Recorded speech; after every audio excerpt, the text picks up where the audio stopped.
ಪ್ರೀತಿಯ ವೀಕ್ಷಕರೇ, ನೀವು ನೋಡ್ತಾ ಇದ್ದೀರಾ government jobs news Shashikala YouTube channel. ಇವತ್ತಿನ ಉದ್ಯೋಗದ ಮಾಹಿತಿ ಈ ರೀತಿಯಾಗಿದೆ. ಸಿಬ್ಬಂದಿ ನೇಮಕಾತಿ ಆಯೋಗ ಇಲಾಖೆ ಬೃಹತ್ ನೇಮಕಾತಿ 2026. ಇಲಾಖೆಯಲ್ಲಿ ಖಾಲಿ ಇರುವ 12,256 ಗ್ರೂಪ್ ಸಿ ಮತ್ತು ಡಿ ಹುದ್ದೆಗಳಿಗೆ ಆನ್ಲೈನ್ ಮೂಲಕ ಅರ್ಜಿ ಆಹ್ವಾನಿಸಲಾಗಿದೆ. ಈ ಹುದ್ದೆಗಳಿಗೆ ಯಾವುದೇ ಪದವಿಯಲ್ಲಿ ತೇರ್ಗಡೆ ಹೊಂದಿದ ಕನಿಷ್ಠ 18 ವರ್ಷ, ಗರಿಷ್ಠ 35 ವರ್ಷ ವಯೋಮಿತಿ ಒಳಗಿನ ಅಭ್ಯರ್ಥಿಗಳು ಅರ್ಜಿ ಸಲ್ಲಿಸಬಹುದು. ಆಯ್ಕೆಯಾದ ಅಭ್ಯರ್ಥಿಗಳಿಗೆ ಮಾಸಿಕವಾಗಿ 25,500 ರಿಂದ 1,15,100 ರೂಪಾಯಿ ವೇತನವನ್ನು ಪ್ರತಿ ತಿಂಗಳಿಗೆ ನೀಡಲಾಗುತ್ತದೆ. ಆಸಕ್ತಿ ಹೊಂದಿದ ಅಭ್ಯರ್ಥಿಗಳು ಮಾಹಿತಿಯನ್ನು ಪೂರ್ತಿಯಾಗಿ ನೋಡಿ.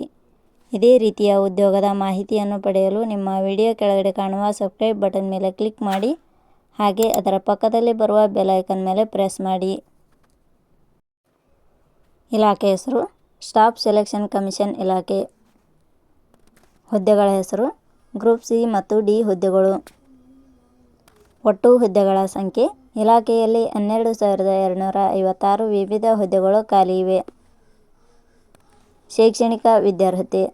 ಹುದ್ದೆಗಳಿಗೆ ಅರ್ಜಿ ಸಲ್ಲಿಸಲು ಬಯಸುವ ಅಭ್ಯರ್ಥಿಗಳು ಮಾನ್ಯತೆ ಪಡೆದ ಸಂಸ್ಥೆ ಅಥವಾ ವಿಶ್ವವಿದ್ಯಾಲಯದಿಂದ ಯಾವುದೇ ಪದವಿ ಶೈಕ್ಷಣಿಕ ಅರ್ಹತೆ ಪಡೆದವರು ಅರ್ಜಿ ಸಲ್ಲಿಸಬಹುದು.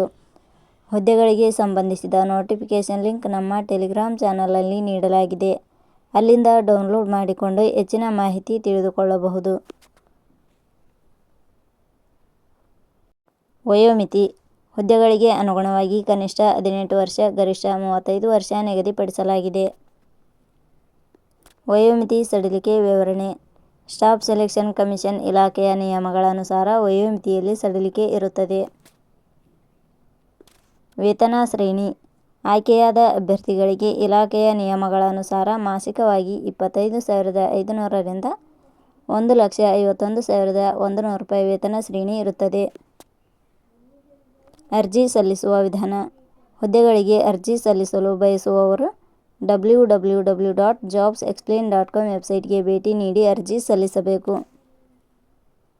ಆಯ್ಕೆಯ ವಿಧಾನ. ಹುದ್ದೆಗಳಿಗೆ ಅರ್ಜಿ ಸಲ್ಲಿಸಿದ ಅಭ್ಯರ್ಥಿಗಳನ್ನು ಇಲಾಖೆಯ ನಿಯಮಗಳ ಅನುಸಾರ ಲಿಖಿತ ಪರೀಕ್ಷೆ ಹಾಗೂ ಸಂದರ್ಶನದ ಆಧಾರದ ಮೇಲೆ ಆಯ್ಕೆ ಮಾಡಲಾಗುತ್ತದೆ. ಅರ್ಜಿ ಶುಲ್ಕ. ಸಾಮಾನ್ಯ ವರ್ಗದ ಅಭ್ಯರ್ಥಿಗಳಿಗೆ ಹಾಗೂ 2A, 2B, 3A, 3B ವರ್ಗದವರಿಗೆ 100 ರೂಪಾಯಿ. SC/ST ಅಭ್ಯರ್ಥಿಗಳಿಗೆ ಹಾಗೂ ಅಂಗವಿಕಲ ಅಭ್ಯರ್ಥಿಗಳಿಗೆ ಯಾವುದೇ ರೀತಿಯ ಅರ್ಜಿ ಶುಲ್ಕ ಇರುವುದಿಲ್ಲ. ಉದ್ಯೋಗದ ಸ್ಥಳ ಕರ್ನಾಟಕ. ಪ್ರಮುಖ ದಿನಾಂಕಗಳು. ಅರ್ಜಿ ಸಲ್ಲಿಕೆ ಆರಂಭದ ದಿನಾಂಕ 21/5/2026. ಅರ್ಜಿ ಸಲ್ಲಿಕೆ ಕೊನೆಯ ದಿನಾಂಕ 22/6/2026. ಕೊನೆಯ ಪದಗಳು. ನಾವು ನೀಡಿರುವ ಈ ಉದ್ಯೋಗದ ಮಾಹಿತಿ ಇಷ್ಟವಾಗಿದ್ದರೆ ಮಾಹಿತಿಯನ್ನು ಎಲ್ಲರಿಗೂ ಶೇರ್ ಮಾಡಿ. ಧನ್ಯವಾದಗಳು.